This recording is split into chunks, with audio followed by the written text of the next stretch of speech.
Marami sa ating mga Pilipino na sa kagustuhang mapaganda ang pamumuhay ay halos puro trabaho ang pinagkakaabalahan, lalo na yung maraming kamag-anak na tinutulungan. Pero kapag nasosobrahan na tayo sa pagtatrabaho at pag-aalala sa buhay, minsan ay kinakailangan din nating huminto at magpahinga. Marapat lamang na pahalagahan din natin ang ating kalusugan.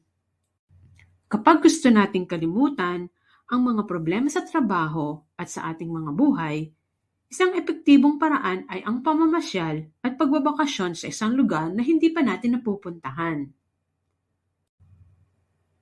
Nasubukan mo na bang mamasyal sa isang lugar na hindi mo pa napupuntahan?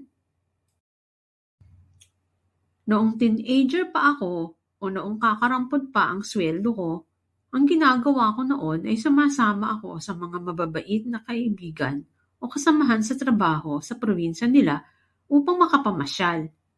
Siyempre, hati-hati sa gastos.